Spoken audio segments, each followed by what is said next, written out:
Buenas tardes, buenos días, buenas noches, para saludar en el momento que ustedes estén observando esta presentación, bueno, que se enmarca dentro del Congreso Internacional de los Desafíos de la Educación y los Métodos Alternativos, promovida por FIME, y desde ya agradeciendo muchísimo la invitación del doctor Daniel Martínez Zampa y de la doctora Lilian Vargas, a quienes saludo y estimo muchísimo, y bueno, y a todos ustedes que están observando esta presentación. De alguna manera yo voy a tratar de mostrarles o de alguna manera presentar aquello que tiene que ver con el campo de la educación y lo restaurativo, porque me parece que es muy importante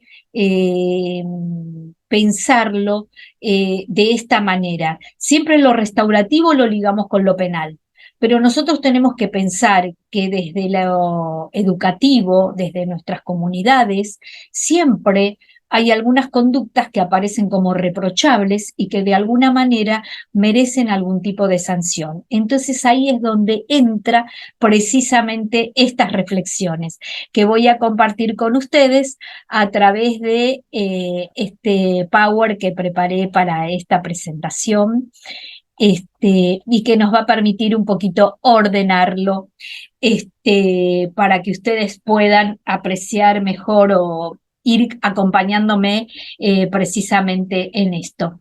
Entonces, cuando pensamos en educación, estamos pensando en liderar, en construir, en transformar, en generar un cambio. ¿Qué quiere decir esto? Que un docente generalmente lidera un proceso trabajando en la construcción de un conocimiento con aquellos a los cuales está guiando para generar una transformación. Y es que esa transformación nos produzca un cambio. Este es el gran aporte de la educación y lo valioso que tiene. Es decir, es un proceso y dentro de ese proceso nosotros tenemos que lograr que las personas adquieran ciertas competencias.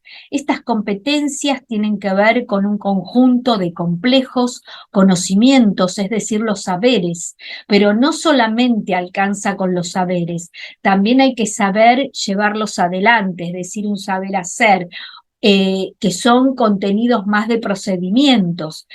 Y luego aquellos que tienen que ver con lo actitudinal, es decir, el saber ser y estar con otros. El ser tiene que ver con uno mismo y qué actitud yo mantengo frente a los demás, cómo la expreso.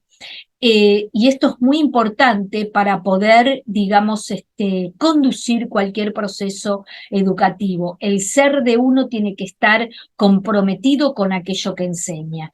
Y obviamente el estar con los demás, el generar una convivencia que sea armónica, es decir, todas estas competencias que van apareciendo tienen que venir tanto del docente como de los cursantes, es decir, se va logrando dentro de este procedimiento. ¿Y qué es lo restaurativo? Lo restaurativo es un saber, es un campo procedimental, es un cambio actitudinal. Es decir, es el pensar que las personas nos equivocamos, que las personas al equivocarnos podemos tener conductas que son dañosas. Y entonces, ¿qué hacemos con esto? ¿Cómo nosotros buscamos la no repetición? ¿Cómo la evitamos? ¿Qué es lo que tendríamos que hacer? Entonces, lo restaurativo se relaciona con la reparación de los tejidos dañados a través de procedimientos y prácticas. ¿Para qué? Para transformar la realidad. Entonces, ahí tenemos competencias del saber, es decir, habilidades comunicacionales, actitudes, comprensión de las conductas de las personas en su contexto, generando una visión amplia. Es decir, ¿esto qué significa? Que nosotros tenemos que comprender qué está pasando, qué proceso está transcurriendo en esta persona que tuvo tal o cual conducta.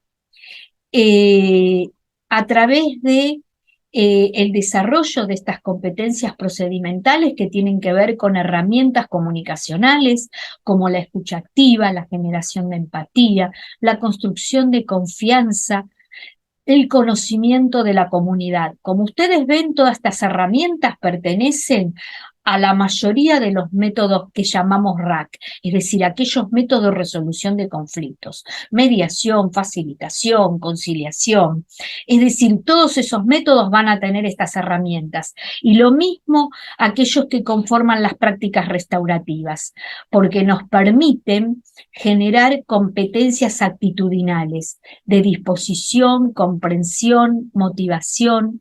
Para tener esto hay que tener actitud, es decir, algo que yo trabajé dentro de mi ser, y aptitud, que son aquellas competencias del saber.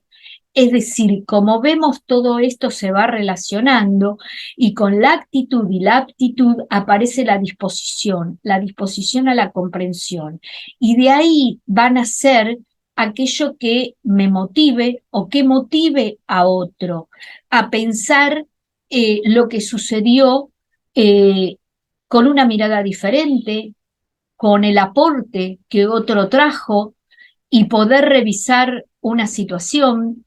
Es decir, es un trabajo de procedimiento y de actitudes que generan ir a un estadio más profundo que el superficial de pasó esto, ¿verdad? Entonces aquí nosotros vamos a traer a un autor que se llama Ted Wotchel, que nos habla precisamente de qué aspecto tienen las sanciones. Entonces, nosotros somos permisivos, es decir, no sancionamos, no ponemos límites porque esto nos afecta, porque no podemos, porque no encontramos la forma, o por el contrario, somos sancionadores, castigadores e imponemos rápidamente un castigo a la situación, es decir, una sanción. Eh, si nosotros buscamos entre todas esas conductas, podemos encontrar alguna más superadora dentro del campo restaurativo, que nos permite buscar algunas prácticas que cambien un poquito esta mirada. Y acá está la visión de Ted Wotchel respecto de una práctica restaurativa, que la toma como una respuesta a un mal comportamiento que recae dentro de ciertos parámetros definidos, es decir, de alguna norma que diga, bueno, esto está mal. Y ahí se abre la ventana de la disciplina social como apoyador y como establecedor de límites, es decir, de alguna manera el camino restaurativo va a buscar la concreción de límites, pero conformándolo con una construcción que hacemos entre todos, es decir, la comunidad, el infractor, aquel que fue la víctima o el ofendido. Y entonces acá es donde aparecen los nuevos desafíos. Es decir, ¿por qué nuevos desafíos? Porque un poco el camino burocrático que existe en todas las instituciones y que nosotros conocemos va a estar un poco en contraposición con lo que es la innovación. Es decir, siempre que hay un camino burocrático, un poco cierra el proceso creativo de innovar, de poner alguna nueva, digamos, modalidad, porque esto no está permitido, porque no está contemplado, porque no está en el reglamento. Entonces, de alguna manera tenemos que compatibilizar esa creatividad que nos permita innovar con la burocracia existente. Cuando hablamos de disciplina, hablamos muchas veces de un enfoque rígido, cuando la educación es un proceso flexible. Entonces tenemos que pensar que esto también tiene que tener flexibilidad para permitir el aprendizaje. Y cuando hablamos de sanción, pareciera que solamente es un camino de ida. Cuando pensamos en reparación es un camino de ida y vuelta, es decir, un camino que nos permita, de alguna manera, buscar la nueva conformación de ese tejido. de cómo nos vamos a seguir adelante. Es decir, en la reparación aparece la visión de futuro. Es decir, lo que pasó difícilmente lo podamos modificar, pero sí podemos construir un futuro diferente para toda esa comunidad, para todos los que se han visto de alguna manera involucrados.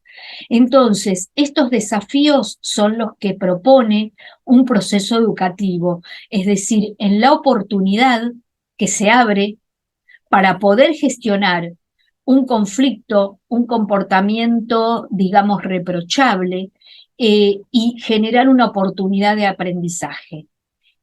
También la integración, es decir, cómo integramos, cómo nos integramos nuevamente luego de este suceso. Seguramente si hemos logrado generar la oportunidad y logramos la integración, vamos a obtener lo tercero que viene acá, que es el fortalecimiento de la comunidad, es decir, la cohesión de vínculos que van a aparecer en esta transformación que aparece o que se regenera en nuestra comunidad.